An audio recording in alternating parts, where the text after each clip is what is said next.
Thanks for staying. Welcome back to the marketplace. Now, the Monetary Policy Committee of the Bank of Ghana is having a lot on its plate as it begins to review health of the economy. George Wiafe explores some of the issues that will dominate the gathering over the next 2 days in this report.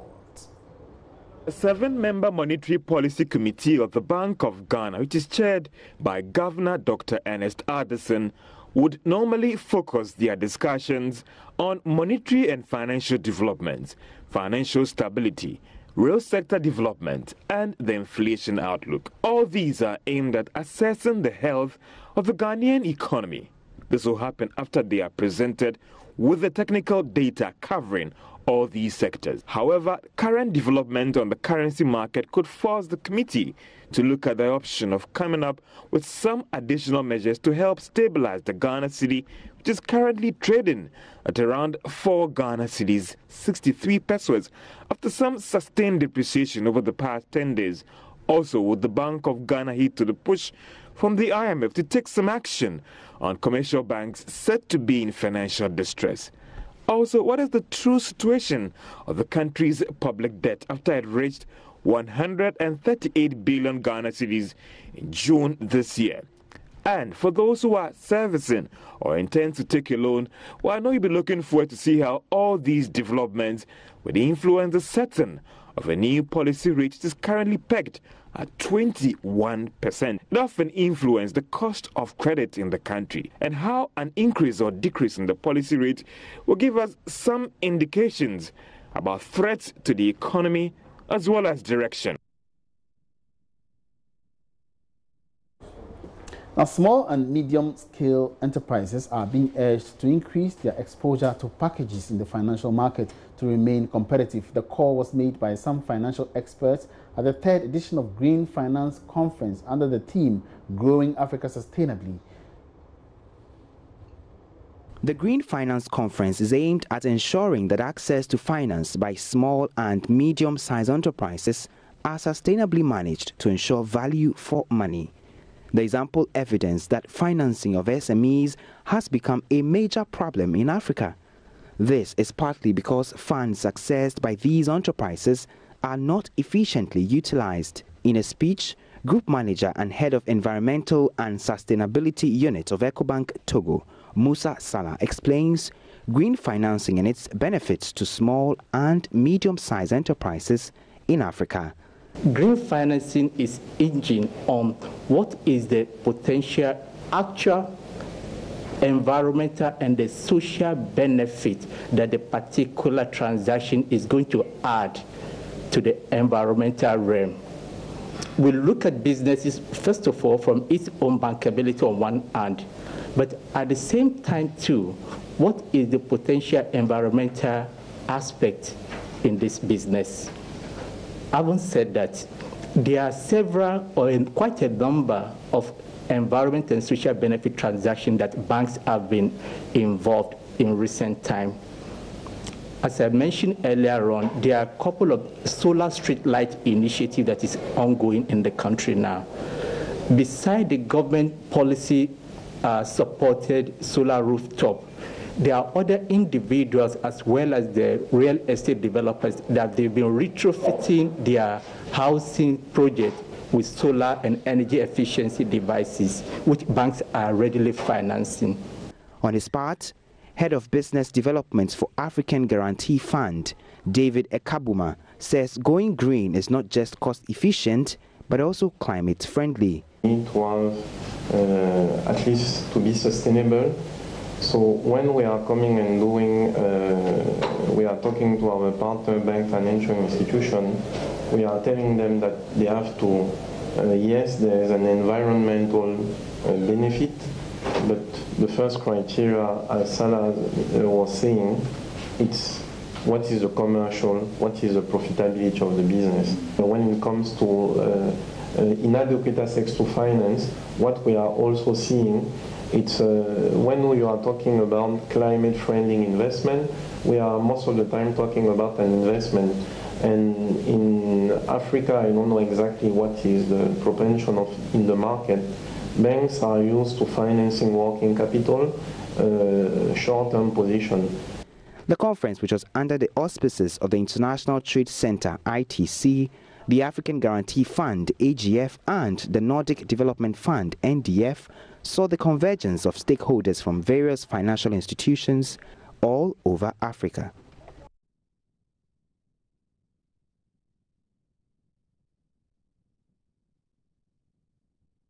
It's live on the marketplace, and Parliament is continuing with the debate on the 2018 budget statement for approval. Our correspondent Joseph Opoku-Gakpo tells us the Minister of Works and Housing, Samuel Atachia, is appearing before the House for some questioning, and he's been joined us on the line for some more updates. Good afternoon, Gakpo, and what have you been saying? The debate has mainly focused on the Ministry of Water Resources, Works and Housing, and also areas around infrastructural development, particularly the roads and transport sector. As I speak to you, the minority spokesperson on roads and transport, Kwame Agboja, is delivering his version when it comes to what he makes of the 2018 budget statement, and he's been raising concerns that there's been dramatic cuts to the allocations to that particular ministry.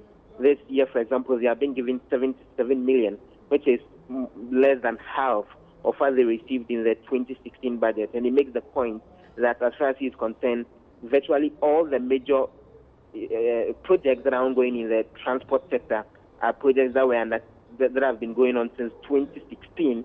And so he was expecting that this year in particular, that particular ministry, because it's very important so that they develop the necessary infrastructure which would help businesses thrive, should have gotten more allocation than the 77 million. And he thinks that government hasn't really helped in that regard. There's also been a conversation around science and technology, and the chairman of Parliament Science, Technology and Innovation Committee, Emmanuel Ejako, has been pointing out that for the first time, a number of the research organizations like the Council for Scientific and Industrial Research are getting money to undertake capital expenditure. And as far as he's concerned, this would be very crucial when it comes to the development of the country, and will go a long way to help boost the business sector. But finally, there have also been issues about infrastructure development generally. There's been concern from Emmanuel Bedra, who is one of the leading minority members, and he makes the point that only 1.8 billion is being allocated to that for this particular year.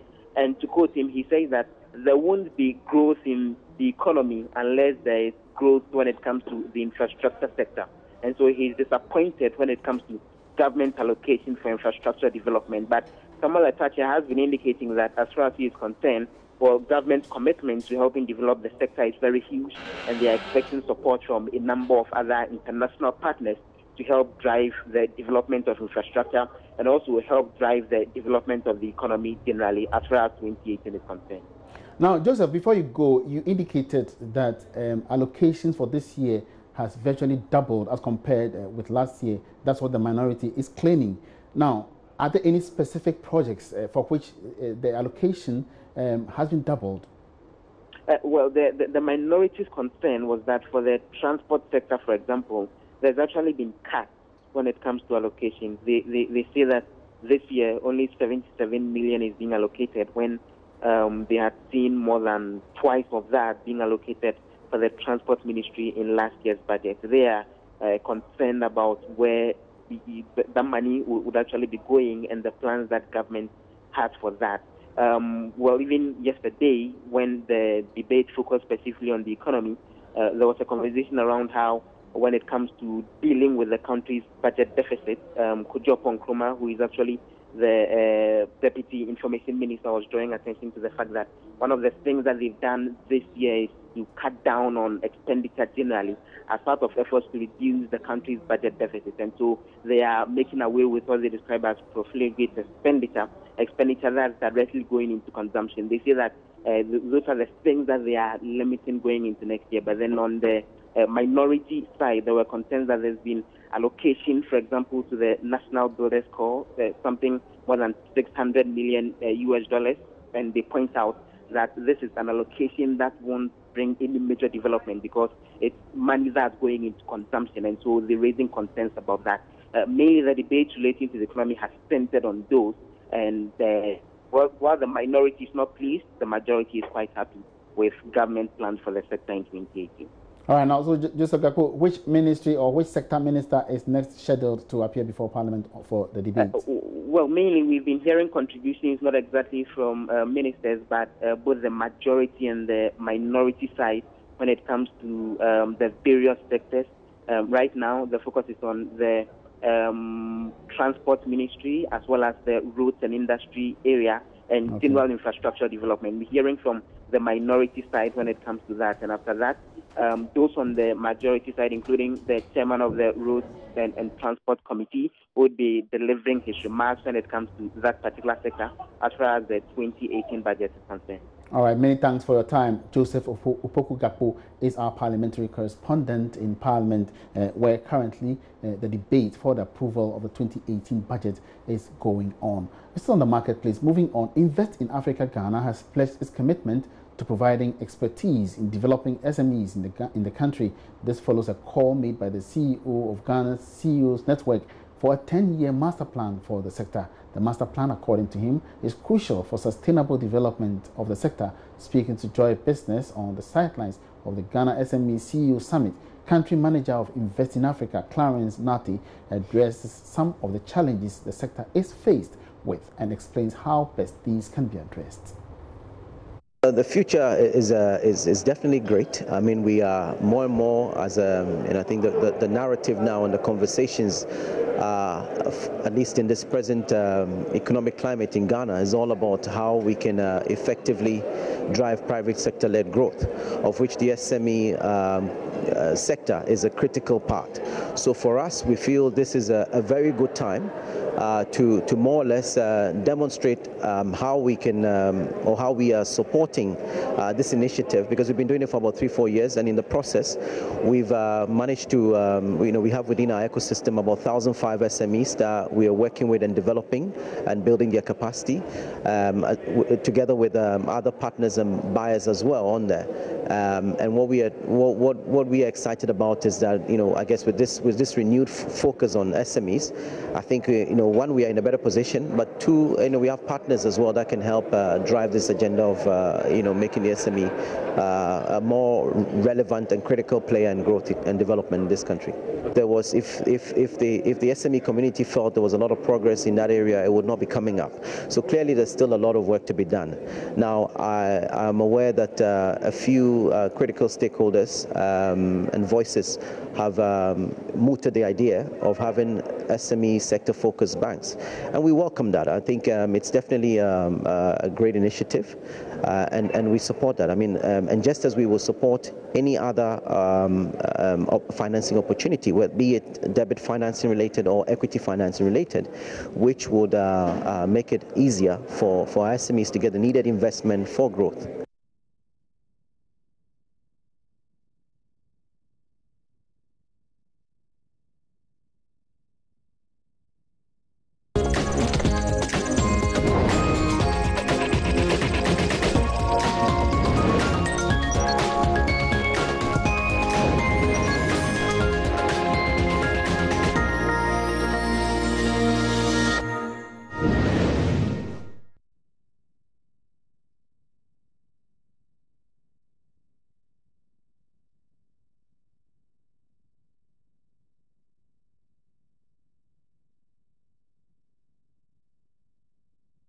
Welcome back to the marketplace. And Finance Minister Ken Ofori-Atta has indicated that government is still committed to the growth of businesses despite extension of some taxes.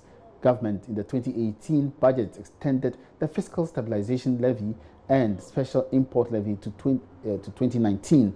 This is despite an earlier promise to abolish these taxes and reduce corporate taxes to 20%. But speaking to Joy Business at the 2018 PricewaterhouseCoopers post-budget breakfast forum, the minister said businesses should see these levies as short-term strategies to addressing revenue shortfalls. He is, however, promising to come up with more incentives for businesses in the coming month. Now, George Rafi attended the forum, and he's joining right here in the studio to give some more clarity to what the finance minister has been saying. Now, George, so what exactly has he been saying, and what does it mean? Well, we got the understanding from the engagement from him was that it's more of a challenge here, that you want to encourage businesses to pay their taxes i.e. raising more revenue. So even though these levers are going to be there for a while, for instance, he cites the voluntary tax payment and those amnesty that is given to businesses when it comes to the payment of tax. And he believes that this will give businesses some room when it comes to the payments of tax. Let's watch Ken Ofori-Atta trying to explain to us more how critical these incentives are to the growth of private businesses in the country. Of interest in terms of entrepreneurs getting involved in industry and agriculture. And so that's the type of supply response. If we are able to provide appropriate credit price correctly, we will see the type of productivity that will come for the non-oil sector growth. PwC was saying that let's take a second look at the whole VAT regime, because some of them are quite disincentive in realizing the revenue you're looking forward to in their presentation. I did mention that there will be extensive conversations next year, and that will be on taxes, that will be on revenue, etc. So all of those will be looked at and examined. You hinted about Hero Bond issue next year. How far have you come in the budget? No, that's in there, and we certainly will be doing some sovereign bond. And it could be a combination of a Euro bond, a Samurai bond, a Panda bond, or a green financing bond. I will see that. All right, so that was the Finance Minister, Ken Ofori-Atta. Now, George, so what were the concerns of businesses which were represented at the Well, at the meeting, some of them were concerned about how these taxes will be implemented, because they still wanted some clarity, and they believe that, for instance, those who are coming from the mining sector think that they are being taxed too much, and government has to give reality or real meaning to this whole idea about expanding the tax net. Let's listen more to Abeku Kanta. He is with PricewaterhouseCoopers. He's also been highlighting some of those tax lines that government will struggle in realizing the projected revenue that they are hoping to cream from these areas. Our tax effort is also not good enough. So the ambitious nature of the tax revenue targets has been informed by what our attitude has been towards tax compliance in the past. So provided we get our tax compliance attitude right, we can get it right. A case in point, you remember I did indicate that yesterday I was at a post-budget forum organized by the Ministry of Finance, GRA and GIZ. And it was clear from that in March 2018, there was going to be a public show where every appointee, every minister would give a public declaration that he or she has filed an income tax return. Now, the call I gave to the minister was, why don't you bring it now? Because in any case, for 2016, the deadline is well past, George. The deadline was in April 2017. So I asked them to give us a Christmas gift, whereby this December, every appointee of government who has filed his return or her return should come out and say that I have done that. So in brief, the ambitious nature is grounded on what our attitude has been in the past. All right, so that was a representative from the PricewaterhouseCoopers. Now, George, so what else occurred at the forum and that we need to know?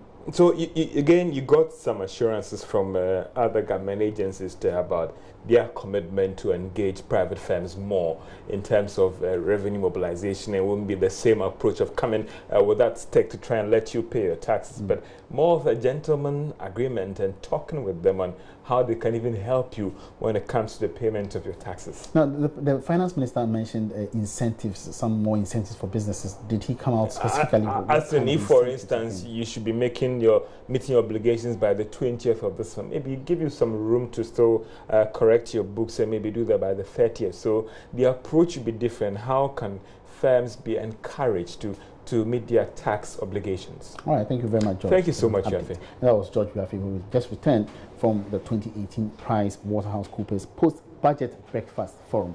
Now, away from that, the Minister of Agriculture, Dr. Owusu Efiri-Akoto, has indicated plans to ramp up vegetable exports as a ban on exports of some 5 vegetables to the European Union has been lifted. The ban was fully enforced in 2015 as the EU intercepted high volumes of vegetables that did not meet required phytosanitary standards. Speaking at the press briefing in Accra, Dr. Akoto said lifting of the ban is an opportunity for increased production and job creation. We want to take advantage of the lifting of the ban to raise from the 80 million when we stopped, in the next 2-3 years, to maybe $100 million. And we can do it. We have the weather, we have the skill of the human resource of people that are trained, you know, young men and women who have the energy. We have the know-how, and now with the acquisition of the Israeli involvement in this sector, and we made provision in a GOG budget for 2018. So we want to raise this, and I wouldn't be surprised if in the next 3 years we reach $100 million. Just on these vegetables alone. Never mind the others like fruits and the others that we are also very actively involved. I don't want to talk about everything, but at least those areas which are very attractive to the youth, you see. So it's something which I feel is very attractive for the youth. And the youth, the creation of job for the youth is a priority of this government.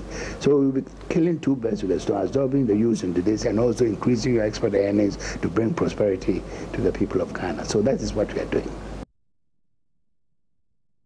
Now, later today on the Joy Business Van, we will engage the founder and chief executive of Boomers International, makers of the popular bamboo bikes. The internationally recognized entrepreneur, Kwabena Danso, will be sharing how his passion to change the lives around him got him into manufacturing of bicycles. Here's what to expect. At Apa in the Ashanti region of Ghana, this is where it all began. Having left the building in the past 3 years, there's still a real evidence that the company was once here. From a non-governmental organization, Boomers International moved from 4 workers to its current factory. The company makes bamboo bicycles, and its owner is Kwabena Danso. Bamboo bicycles!